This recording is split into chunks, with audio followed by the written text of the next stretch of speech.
Waves, sunshine, smooth stretches of sand and rocks, familiar features of seashores. The seashore is the meeting place of land and water.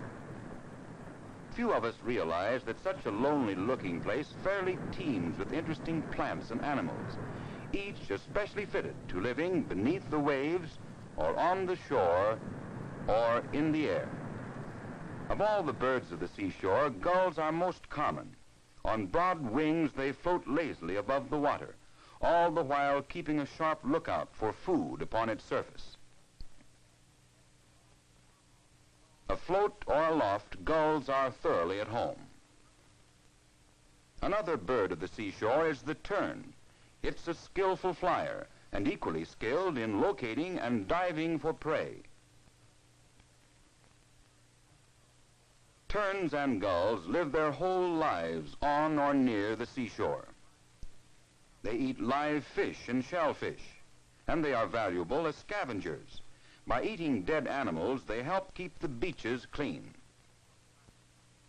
One kind of animal that lives just beneath the surface is the hermit crab. Each wears an old seashell for protection. This hermit is hunting a new home. As he grows, the hermit has to look about for larger quarters in shells that were once the homes of whelks and snails. Without a shell, his soft body lacks protection.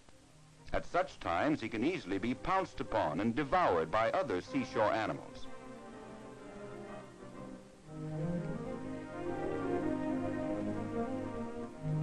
This moon shell seems about the right size.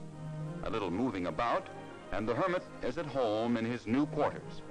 Usually, hermit crabs change from home to home under the protective cover of darkness.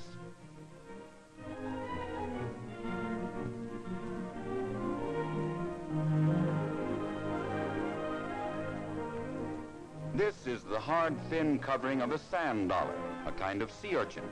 The second one is upside down.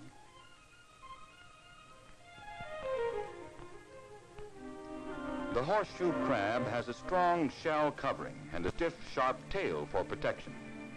This crab is trying to hide the soft sand of the beach where the water has left him.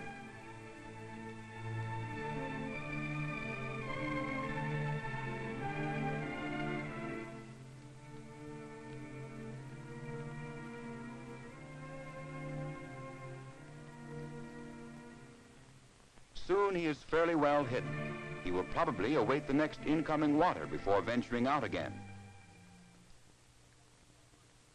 This is a mud flat. Animals also live on shores like this. More food floats in with each incoming movement of water. Wading birds like the heron search the mud flats for small fish to eat. Worms, too, can find food here.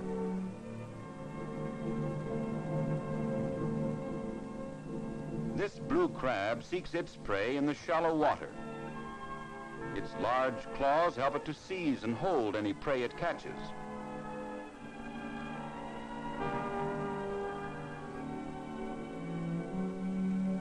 The razor clam has a powerful foot at one end of its shell that enables it to dig quickly down into the mud.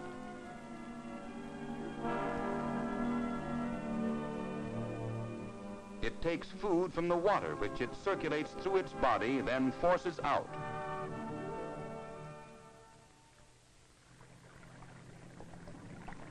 Here is a rocky pool. Every rocky pool has its interesting forms of life fed by waters washed in from the sea. Here, crabs seek the protection of overhanging rocks. Barnacles cement themselves tightly to solid objects like these rocks. Then waves can't wash them away. Barnacles feed on tiny bits of plant and animal life that the water brings within their reach.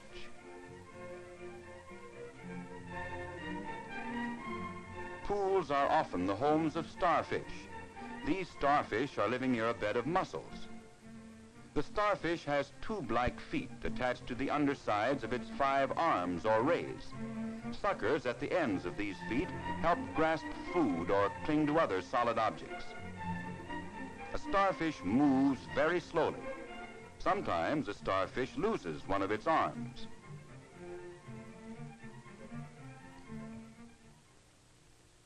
But that isn't any special hardship, because it soon grows a new one, as this one is doing.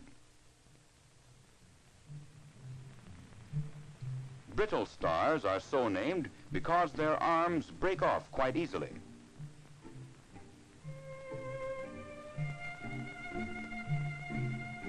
This spiny-looking animal is a sea urchin. It's about the size of a baseball.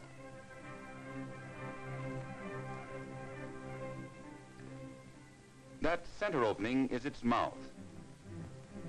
In the shallow water nearby, a crab moves with its usual sidewise gait, just as the rock crab does out of water. This hungry green crab is prowling about the rocky recesses of the pool looking for food. Crabs are scavengers, and scavengers eat dead animals.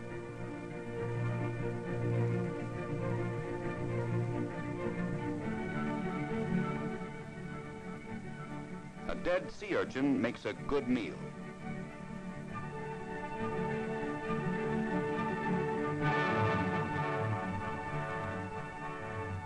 The search for food goes on endlessly.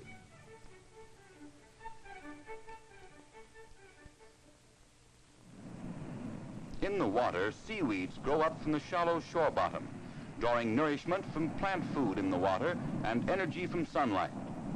The little bulbs growing on the stems are filled with air. These bulbs help float the plant and keep it spread out in the water. Here underwater, among the seaweeds, grow flower-like sea anemones. Each has a crown of tentacles around its mouth. In these tentacles are stings that help kill small animals. On the shore bottom live the sea cucumbers. Actually, they are animals. Each of these, too, has a mass of tentacles that help draw food particles and mud containing food into its mouth.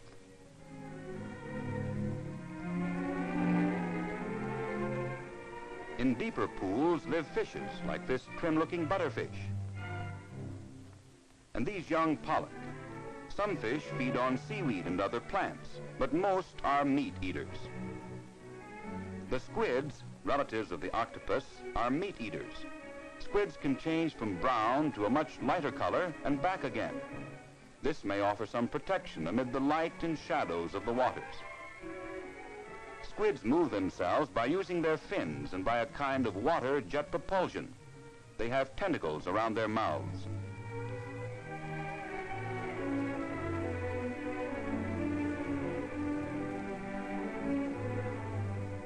Squids can eat fish almost as large as themselves. Even now, this school of squids is hunting, and here come some fish. The squids may have a meal. There, a herring came too near. Struggling is in vain. In the competition for food and the very struggle for life itself at the seashore, every creature must beware of more powerful animals that may feed upon it.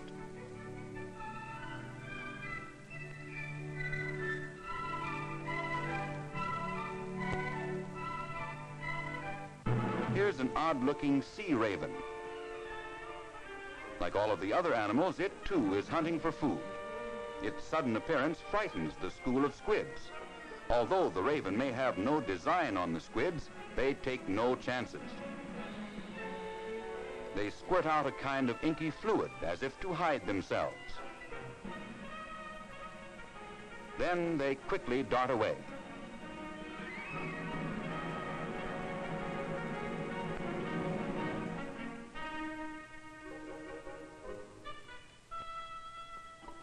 Another strange dweller of the shallow water near the beach is the skate, one of the oddest animals of the seafloor near the shore. One of its breathing openings can be seen near its eye.